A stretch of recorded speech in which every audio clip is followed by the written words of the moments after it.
Hey everybody, today I'm going to be talking about Parasite. This film was co-written and directed by Joon-ho. He's a director that's gained a lot of momentum in terms of his international success and acclaim. I would say within the last 10 years or so. He's an auteur that's quite appreciated in the US. And Parasite really is my first exposure to this director.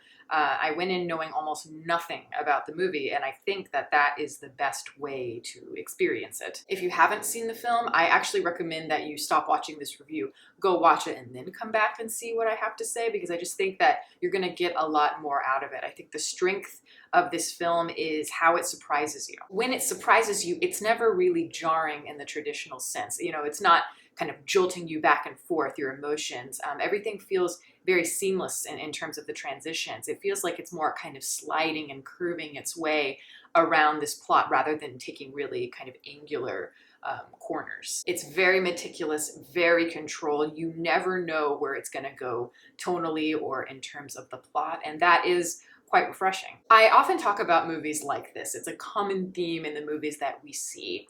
It's where, we're talking about a director who is making a movie that is pulling from all of these very distinct, very different genres from the past and sort of pastiching them together. Where you as an audience member, and certainly the director, feels very aware of the influences. Where the story itself becomes more, as I said, conscious. It's more about how the culture has shaped the point of view of this writer, of this director, this particular story. And while this does have a lot of that in it, it's not that kind of movie at the same time. This is a film that wants to swerve in and out of all of these different lanes, each lane being a different genre, but it's doing it in a way that is very stealthy, and it's almost invisible at times. The film is dabbling in all kinds of things. At first, it seems to be more kind of like a black comedy satire. It has a lot of slapstick comedy, but then it starts to veer more into the horror thriller genre. But ultimately, it is a movie that is about, it's a social commentary on class struggle. But all of this is a homogenous blend that seems to have all the flavors of all of these ideas, but it's all at once, and it's all one concoction. And there's not a moment where you don't feel that the film is completely in control of every beat, every little thing that it is saying. Every hair is perfectly in place, and there was just one moment, I can't even give you the context for the moment, I don't remember where it happened, I just remember seeing this image.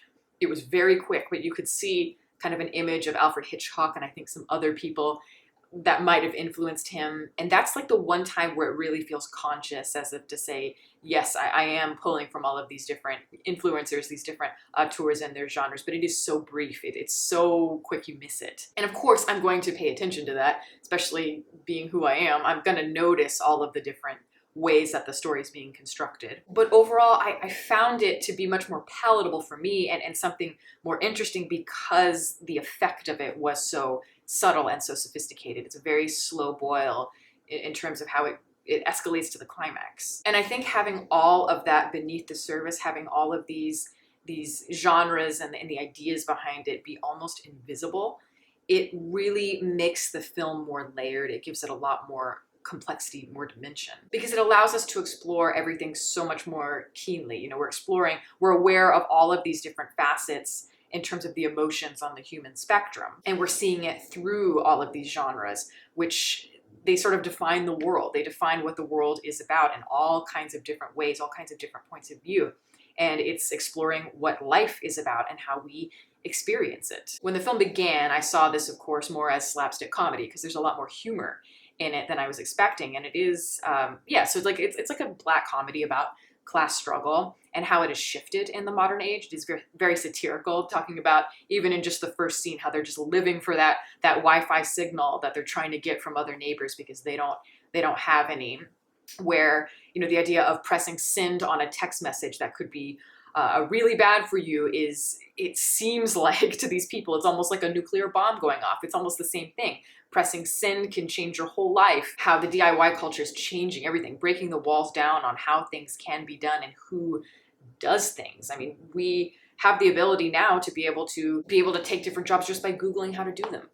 And or watching YouTube videos on how to do things. And that changes everything because you don't have to have a formal education or anything like that. But pretty early on, I'd say, especially when they start going to the actual house where the film really takes place, you start to get wafts of those thriller and horror vibes. But that all comes to fruition more in the third act, where everything shifts into a more off-kilter, more eccentric idea of what horror is, as well as the comedy, where the brutality, it becomes the focus. It's the poor working secretly underground, and they are literally below the upper class. What the movie seems to be saying is that you always have to break a few eggs to make an omelet in this sort of society. One person's gain is always going to be another person's loss, unfortunately. This movie did remind me of Jordan Peele's Us a lot. That's, of course, a movie that came out in the United States, and it was earlier this year. But there are so many similarities because it is also a film that is a commentary on sociopolitics. And it is also filtered through this genre-bending lens that is, it's kind of part pastiche, it's part comedy, it's part horror, it is part satire as well. That's a movie that I did not get around to reviewing, but I did like it quite a bit. However, I have to say that this film, it takes it a lot further. It takes a lot of these ideas much further, and it's more focused, it's more cohesive, morally as well as plot-wise, and it's just more skillful in terms of how it's able to manipulate the audience into feeling all of these things, all of these emotions that shift all over the spectrum. Peele has a great quote that I love to recite a lot because I think it's a great philosophy for him. But he was talking about his career change. People couldn't believe that he went to, from like sketch comedy to all of these auteur horror films. But he said he doesn't think that it's really that jarring of a difference. He does not think that comedy is really that different from horror.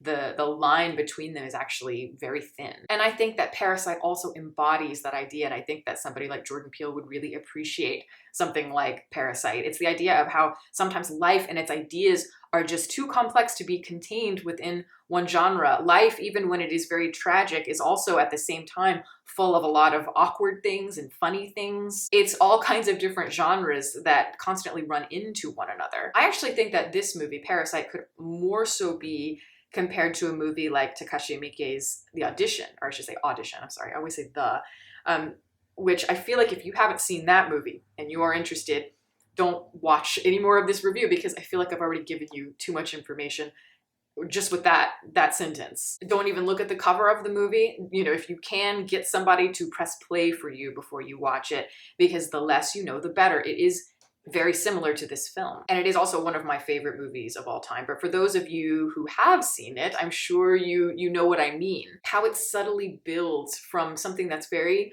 quiet, contemplative, very sweet and romantic, and almost like it's like an Ozu film, and then it just twists and twists and twists into this surrealistic horror piece. And for me, that is one of the crowning achievements of being able to do that sort of thing.